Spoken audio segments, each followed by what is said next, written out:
Okay, well, thank you all for being here for this talk. I'm very excited to present a very special program here at the Hills Church next Sunday called Christmas in Venice.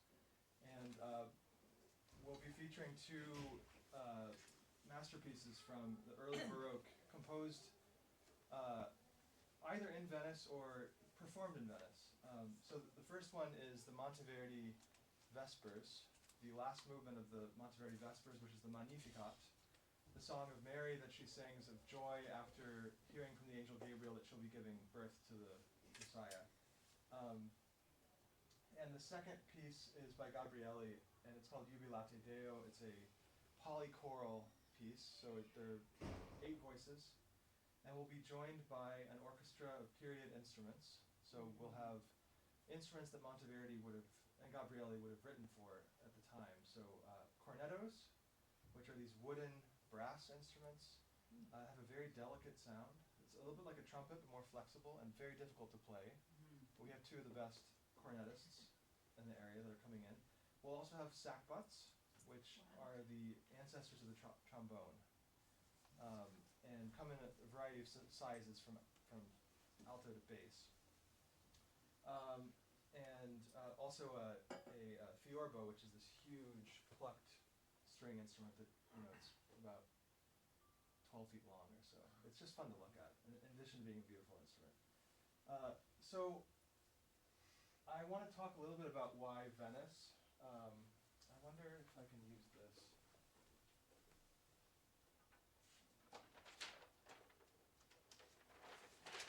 It's not completely used up. It should be okay. I like to write things down as I'm talking. So Venice is important for music because of the famous basilica cathedral there, called the Basilica di San Marco, the Cathedral of Saint Mark. And the Basilica of Saint Mark was built in the 11th century, and it has. That's actually that's not the basilica. It's not. Okay, No. good. I'll stop looking at it. That's the basilica. This is a terrible image of it, but you can get a sense. It's very special. There are these domes, and the architectural style is a combination of Byzantine and Gothic, and there are also some Islamic influences because Venice is sort of this was this trading port on the Mediterranean and had all these influences. In fact, a lot of sailors brought items back from the Crusades with them and then added them to the church. And one of the things that they brought back with them was the remains of the Apostle Mark. So Mark's bones are, the cathedral was built on the bones of St. Mark, which were kind of stolen from Alexandria, Egypt, and brought back here. But have any of you been to Venice? Okay, have any of you been to the St. Mark Basilica? So some of you have seen this is from our trip to Venice this past summer, approaching the cathedral here, to the side, and there are all these beautiful gold mosaics, inside and outside the church. They even depict the stealing of the relics on the outside. I think they're hiding them in a bushel. And the symbol of Venice is this lion, winged lion. Were you just there? I was just there. At the basilica? Yes, of course. Is the lion the symbol, the medieval symbol for Mark? Of Mark, and I think also of the city of Venice. Oh, okay, yes, yeah, so that makes sense. So all these beautiful gold mosaics are in the church. And the thing that makes St. Mark's interesting musically are these galleries that allow, if you can imagine, the plan of the church with these domes is kind of like a cross, like this. And then you have galleries in each dome where a group of singers or instrumentalists can be playing, and you can get antiphonal music. That is Gabrieli. like Gabrieli. That is music that is meant to be experienced left and right and behind you and in front of you. It's spatially conceived music. And they developed a style of writing in this particular cathedral called polychoral Venetian motet, which is having groups of choirs responding to each other from different sides of the church. And the acoustics, I didn't get to hear any music when I was there, but apparently the acoustics are perfect for this kind of thing. And I will show a video so you can get a sense of.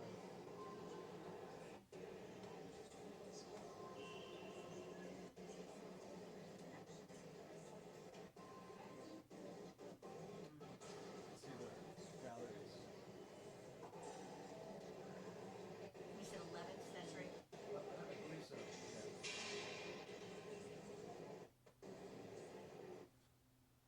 Okay. And these are the horses that were also stolen from Alexandria during the Fourth Crusade.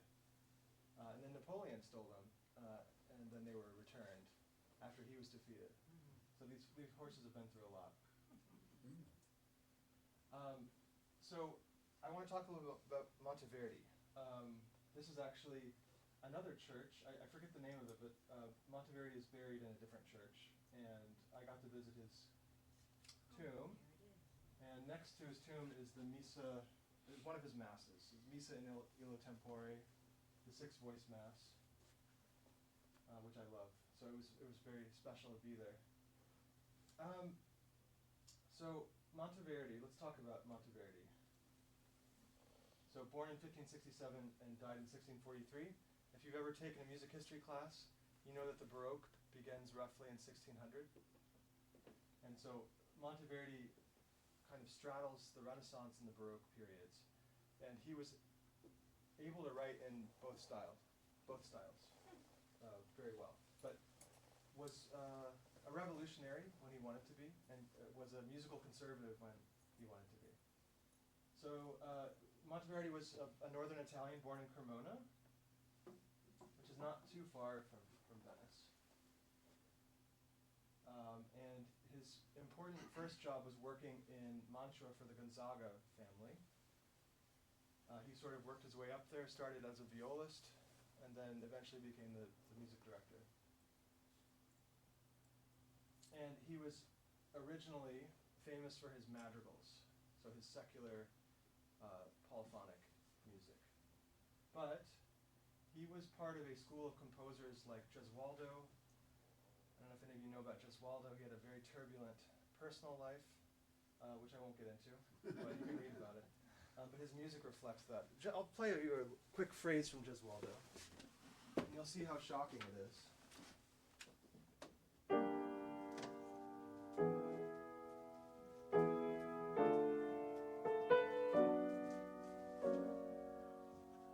Stravinsky thought this sounded like modern music, and Gesualdo was one of Stravinsky's favorite composers.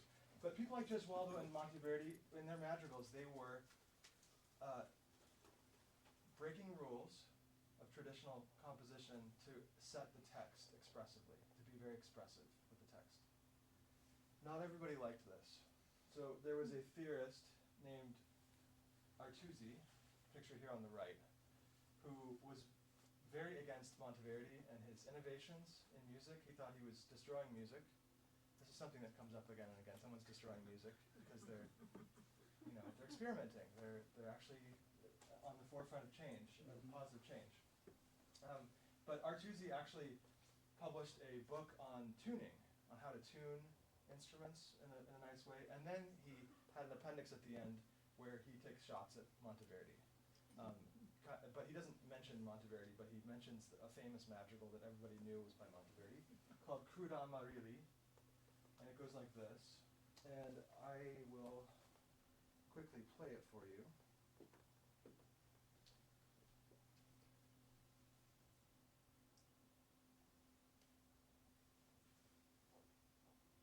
If I can find it.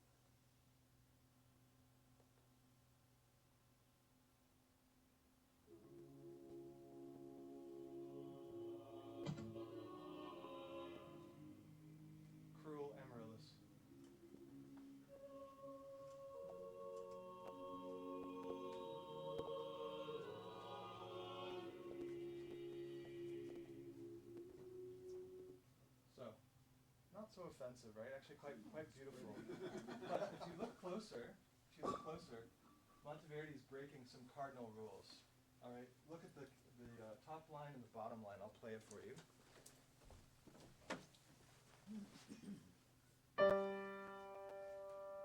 So this is a fifth, and then a seventh, which is a dissonance and needs to be resolved. Usually you would resolve it like this, to a sixth, but he doesn't do that. He jumps to a ninth. That's totally forbidden in the rules of counterpoint. But with all the other music, it sounds like this.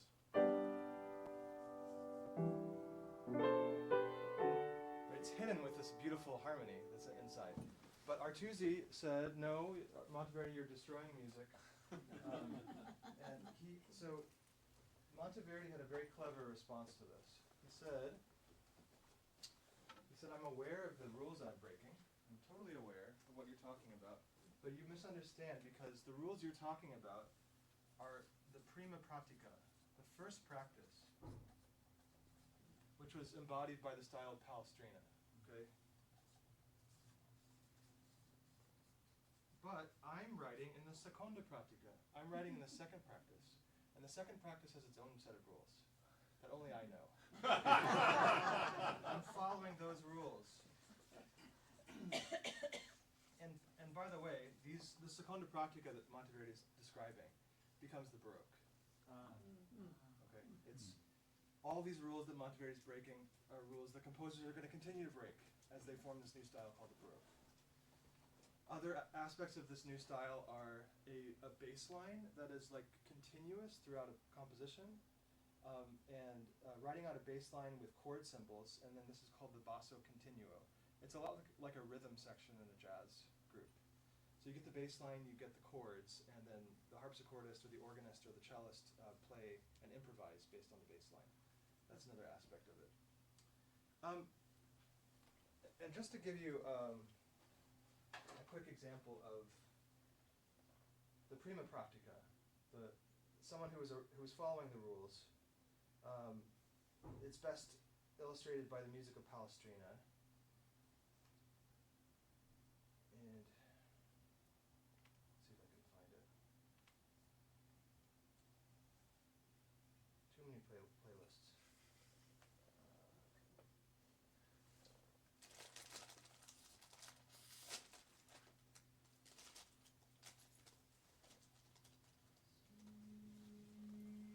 This is Palestrina. Roman composer. We sing this all the time here.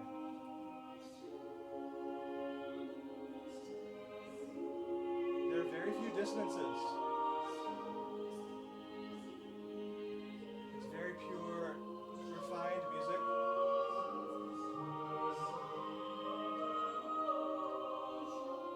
The dissonances that exist are tucked away into the corners and they're properly controlled.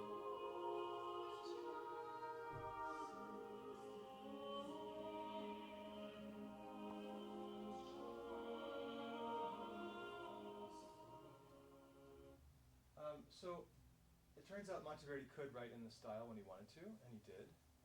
That mass that is displayed outside of his tomb is an example of this. So another thing you should know about Monteverdi is that he is the first, really the first important opera composer. So opera really, the first opera was composed in around 1598. It's lost. It's called Ariane. It's called Daphne. It's by a composer named Jacopo Peri. The music is all lost. But the first opera that we commonly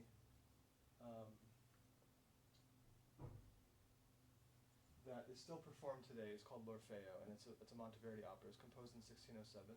It's the Orpheus myth, which is about this musician god that goes into the underworld to bring back his dead wife, and the deal is that he can't look back at her as he's leading her up, and of course she's offended that he's not looking back, and she cries out to him, and eventually he can't take it anymore, and he looks back, and then she's gone forever.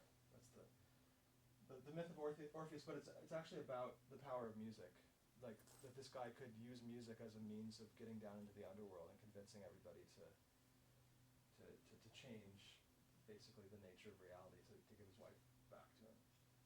So this is an opera that was commissioned by Duke Gonzaga of Mantua. It was a huge success. Another opera followed called L'Arianna, or Ariadne. This opera is also lost, unfortunately, because the people who were there said it was an even more beautiful opera than L'Orfeo. But around this time, Monteverdi started getting dissatisfied with his employment with the Gonzaga family, and he wanted to leave. He went back to his family house in Cremona, and he wrote letters to the Gonzaga family asking to be honorably discharged, and they denied his requests. But in 1612, Vincenzo Gonzaga dies, and his son takes over, and things change, and Monteverdi gets laid off, along with a lot of musicians, and so Vincenzo Gonzaga's son wanted to save money. Monteverdi was okay with this, because he was tired of working for this family. But then another job opened up, and that is the music director of the Basilica of St. Mark in Venice, and Monteverdi applied for this. In 1610, 3 years before he got the new job in Venice, Monteverdi published a new volume of sacred music, and it contains that six-voice mass that I mentioned earlier. Let's use a different marker. Which was written in the prima pratica style, the old style. And then a piece called the Vespers for the Blessed Virgin. And this is the piece that we're going to be performing, a section of this piece. And this piece is really interesting because in a way it synthesizes the prima and seconda pratica. It synthesizes the old style and the new style. And it does so by reworking a simple chant tone. So this is the psalm tone that would have been sung to the Magnificat, and it goes like this.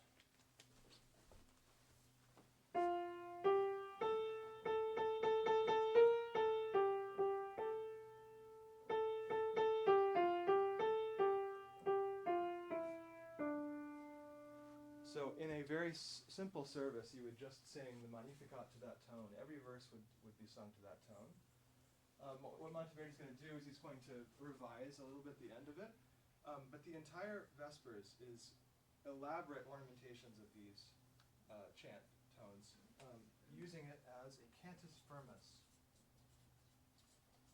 And a cantus firmus is when you take a pre-existing melody and you sing it in slow note values, it becomes like the backbone of a piece, and then you add stuff to it. But basically this is like the structure of the piece. Let me show you an example where, and Monteverdi often transposes this up a fourth. So it's pretty high for the sopranos, and especially for the cornetto players, who were begging me to transpose it down, and I couldn't find it in my heart to do that. So. But they can do it. They can do it. That's what I keep telling myself. All right, so at the very beginning of this piece, the sopranos sing this opening motif, and it gets echoed around the choir, and then a solo singer is going to finish the chant. Let's listen to this.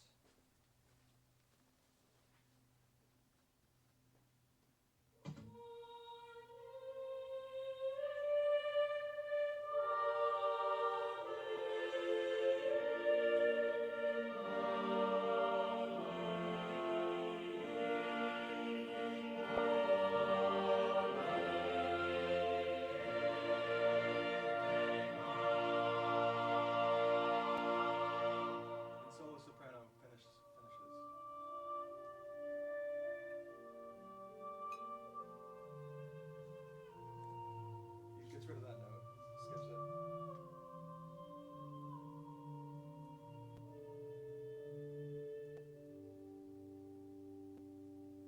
So all that is fairly standard church music for the time, but suddenly it's going to get quite operatic.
saying like, he's saying I can write in this new style, but also preserve the tradition of using chant as the basis for the composition. Let's just keep listening because the cornetos come in here for the first time.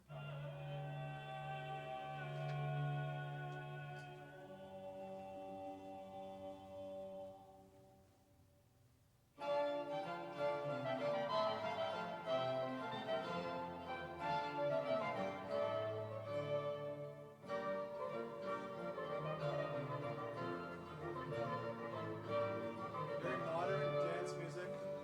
Then again we get the chant.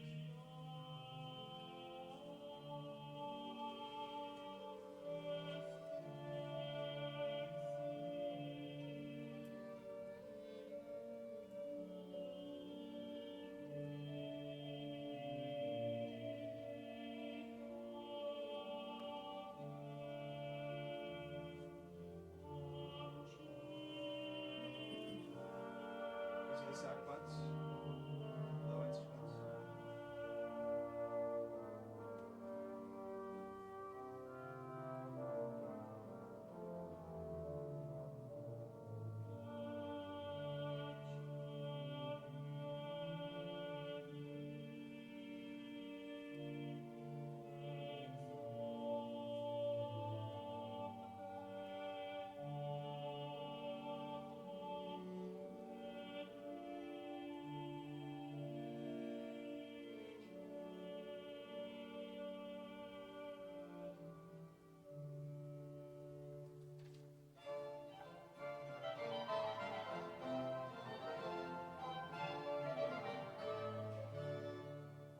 Finally, they're combined.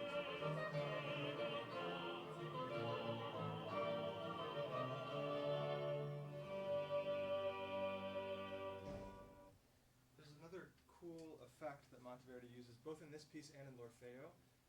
It's an echo effect, where he actually writes in the score echo effect, and the instrument can either be placed off stage or just at a distance.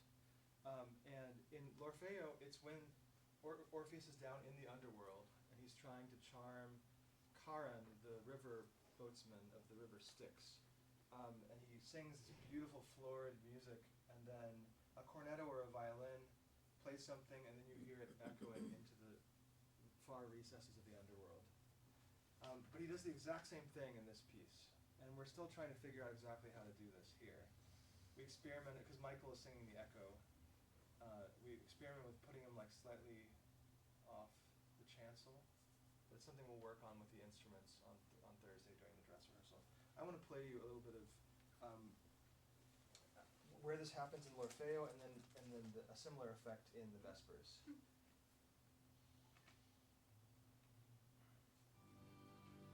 So this is Orpheus singing.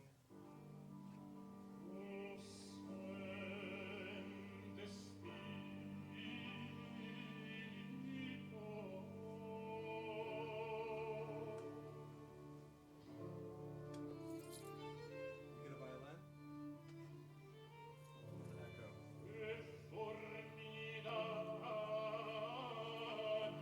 It's a goat trill.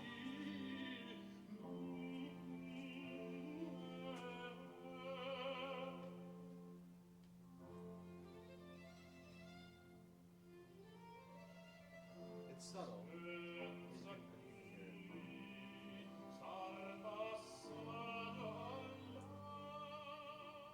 So here now I'm going to play the last few movements of the Magnificat, and you'll hear a similar thing going on between the two tenors.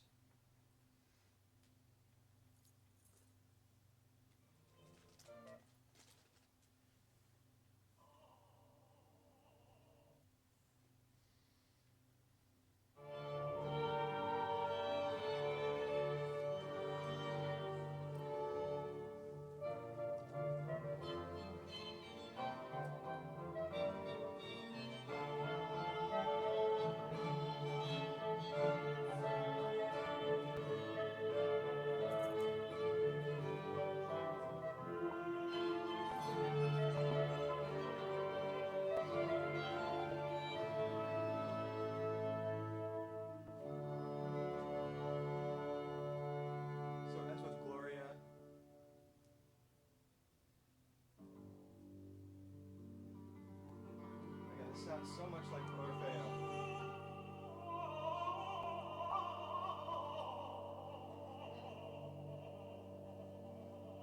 Could you imagine how skilled the singers would have to be to sing this?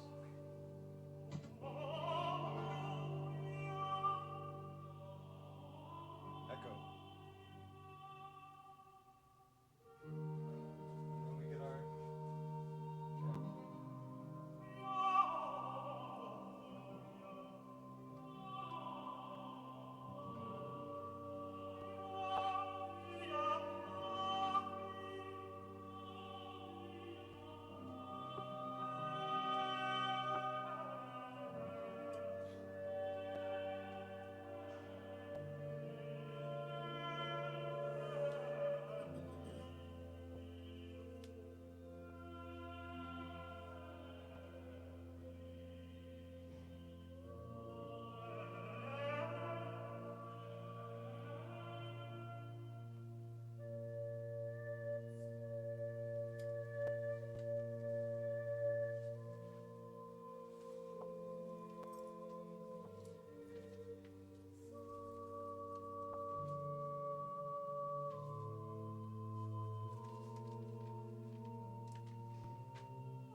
Sort of have to imagine the singer's positioned in St. Mark's now on the opposite galleries.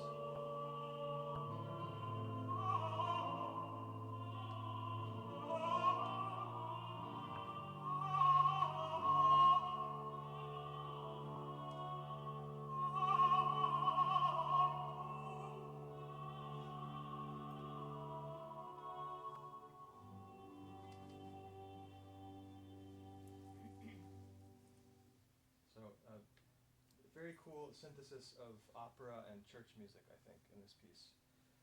Maybe the last thing I'll do is just play you a little bit of the Gabrielli piece that we'll be doing.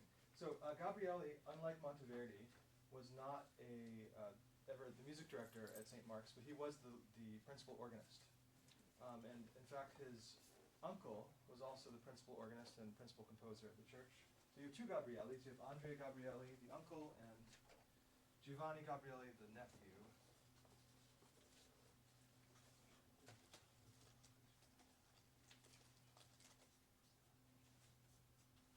Both important composers in the style of the polychoral Venetian motet. So, just to give you a sense of Giovanni Gabrielli's writing for instruments and how he used these kind of echo effects.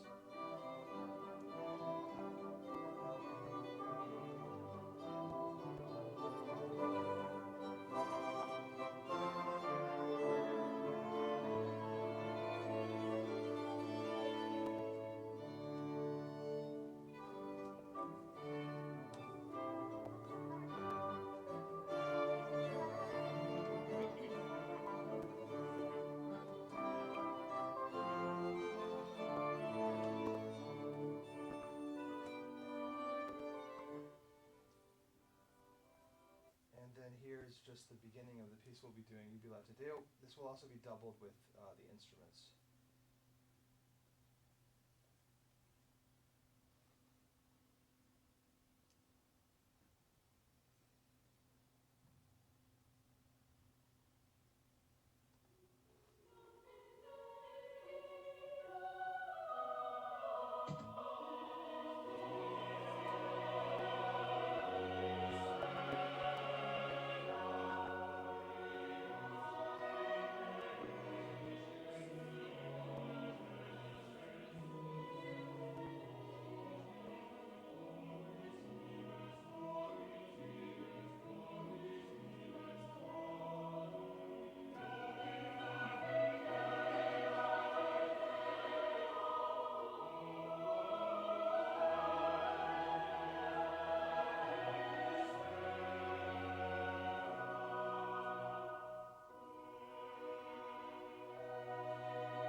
So to me, this music it's revolutionary.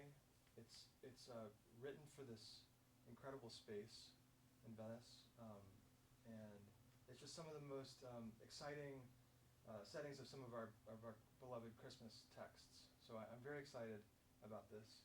I'm wondering if any of you have any questions about, yes? Why did Monteverdi want to do all this echoing effect? It's a good question. I think it was to, originally it was for operatic, for dramatic purposes, to mimic the sound of something echoing through the underworld. Even though Monteverdi wrote this piece before he moved to Venice, a lot of his music was published in Venice. He wasn't that far from Venice. I'm sure that he knew the music of Gabrieli and Villart, who was the previous music director, and was influenced by them. I think that would be my answer. Thank you. Yeah. Any other questions? What's that notation there above anima? Anima? What is that? This is a brev. Is that breve? Brev? Yeah, it's a brev. Yeah. I So it's- ChatGPT'd it. Oh, you did? Yeah, and I wasn't sure what it was. Well, it's like a TIE fighter, right? But it's actually What does it do? it's a double whole note. So in Renaissance music, you had the whole note. You have a brev, which is twice a whole note, and there were actually two notes that were longer than that. The longa? There was this one. The longa? Sorry, I didn't do it right. It's like this. The maxima? Lunga, and then there's a maxima, which is like this. It's even longer. But these gradually became extinct. Yeah, I've never And, seen that. and this is generally our longest note. Sometimes, actually, in our Monteverdi scores, we have a brev, but it's so rare to see that people always ask what it is. So yeah, Cool. yeah. Yes.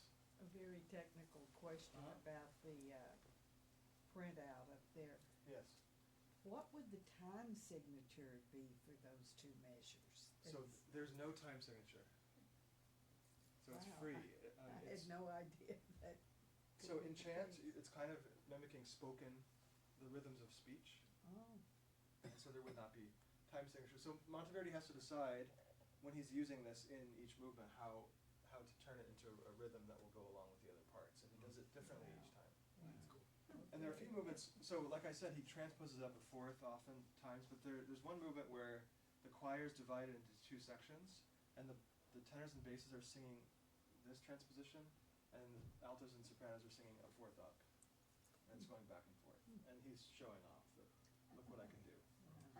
Because actually, he published this to try. I think he may have been lobbying for the job in Venice, but he was also, I think, even more than that, he wanted to get a job in Rome. So he went down to Rome and he met the Pope and he dedicated this volume to him. And it seems like it didn't really work. I don't know why. wouldn't would've that given be it a shot. very hard to direct if you've got two different voices singing at different, Well, he's Yes. sort of he's written it out in a very precise way. It's definitely hard to hear the different tonalities as they go back and forth, but the Wellesley Hills Choir, it's they easy can for do them. it.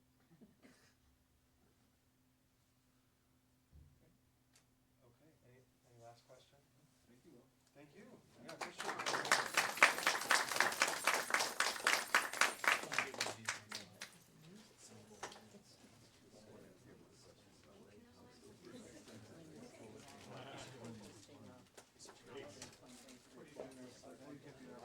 Very quick nap, which I can use, and then I got to finish doing. Great. You know what they say? They say that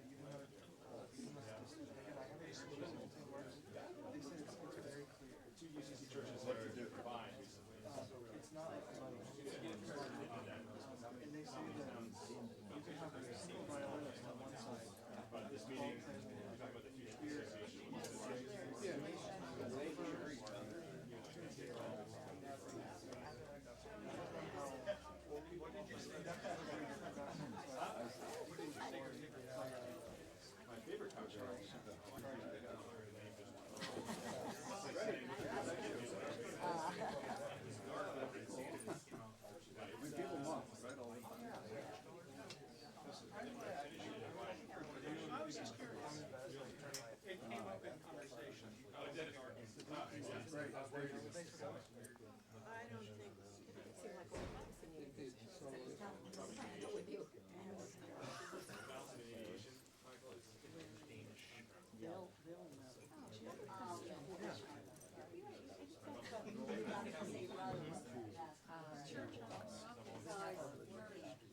Dinner in between. Oh, yeah.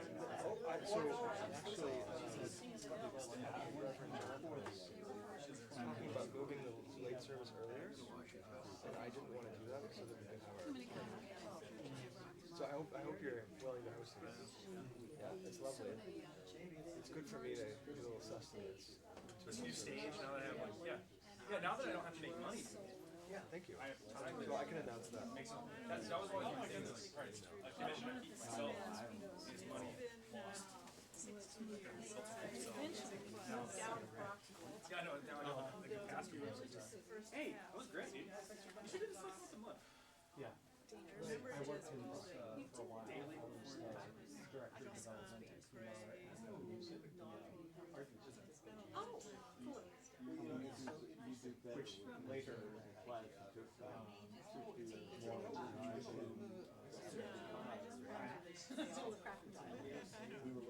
Listen, I can only like. I'm so rude in terms of like music because I didn't do it or I finished my year. So how can you? So it's a double the length of a whole note. Oh, so in this With context, over 3 syllables. in this context, And the so I should have said, in chat, that's getting it, I think. But so, we need to talk about, I wish I could when you say get to I the had reciting good season, form a certain It's a tough one. And every time I call somebody business up to say, I'm talking about Start up there, there's a solution.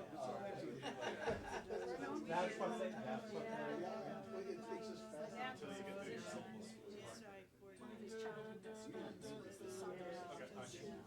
Okay, fine.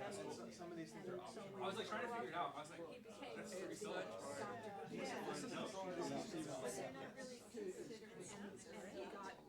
We'll see if she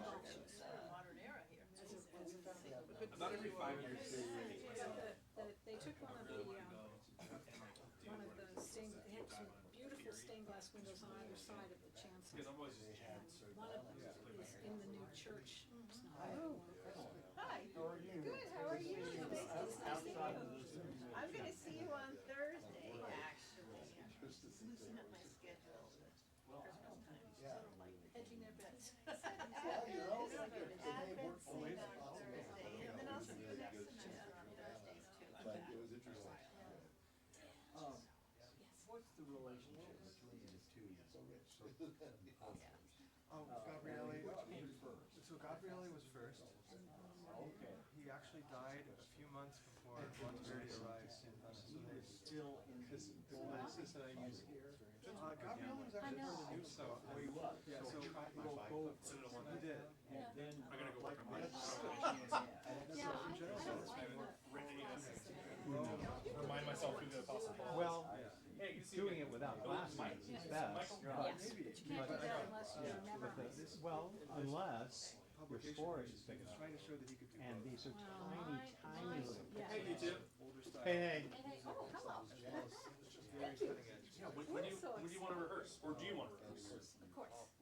At least once. Do you want to do it right now? Or do you want to do it later? Thanks for coming. I'm gonna be here Tuesday to rehearse with the other tenor. What time? I think 7 Good to see you p.m. too, yes. I'll be long gone. Okay. I'm doing 3 concerts on Tuesday. We're talking about whether or not we should rehearse for Thursday. We have invited a guitarist to play Soundhouse. Oh. So, Okay. Yeah, for when? the seniors concert. Oh, great. Oh, that's fantastic. Isn't that nice? Yes, very nice. So, If you guys want to just run through it, do you have time now? Do you have time now? I don't know if we'll have another time. Do you have time right now? Sure. Let's go do it. I hate to get up there and then. Yes, that's fine. So the sonorities, when they had the choirs in opposite directions, Yeah. the sonorities build an entirely different sound that becomes really almost overwhelming. I mean, it really goes into your soul. So he knew exactly what he was doing Oh, of course, with yes. that. So that's part of the answer. Of which? Oh, the echoes. Yeah. Oh, but I think he was talking more about the like mysterious echoes. Yeah, I know. But the other stuff when they're singing together, like in Jubilate Deo, when they're all over the place, Yeah. it just builds that sound up. Oh, yeah, layer gotta- on layer. Layer and You layer. got it right yeah. for the space. Yes. So much has happened in our lifetime. We sold a lot of Gabriele when I used to work for a brass music publisher. Oh, really? Lots of Gabriele. Yeah. So what else should we do on Thursday? And I think on some of it, there's no. I'm gonna Well, go you're through my scaring me a little pile. bit because it's not this Thursday, right? Well, Oh, no, it's not. No. It's a week from Yeah, Thursday. yeah, Okay. yeah, All right. yeah, We've been in the habit of figuring it out about 2 days ahead. yeah, yeah. Yeah. I'm gonna go through my pile. Yeah, and- I'll go through mine too, Thing they could do quickly. maybe tomorrow. Yeah, Should maybe we start an email thread and just Sure. come up Sure, with a list of sure, things? Yeah. sure, sure, Okay. sure. And we were thinking about the snow laying on the ground. To open. For- Okay. Da-dun, da-dun, da-dun, Cool. ba-dum, bum, bum. Lost Florida, which I think I'm looking for the right time to do. There's this Messian 20 regards of the infant Jesus. I don't know if that's the right time to do it, but For that group? yeah, and there's this, I mean, you wouldn't do where it. we are is there's just Too scary fields that were just for them. I actually have a piece, so. Yeah, I mean it's actually it's pretty tall, but maybe Christmas Eve. I would not mind. Yeah. Oh, it's a great piece. Yeah. I just have to let David know that Cows, they have horses, they have the, you know. Mark, Zach, do you wanna do it in here? Wherever you guys want. What do I know of Florida? I mean, Well, that's fine, that's what we're. Where is the? Yeah, no, Is it in the sanctuary? A lot of categories. Yeah. Let's do it in the sanctuary. Okay. I'm just letting David know that I'm gonna be a few minutes. Sorry. Former house in Chicago, she owned a chunk of huge sheep in Sarasota. And it was just. Which church is this on these candelabra at the base? Huh, interesting. I never noticed that before. Things sort of have, been given over the years. Yeah, that was one of the things that impressed me so much. Alrighty. All these things that we Just never know. yeah.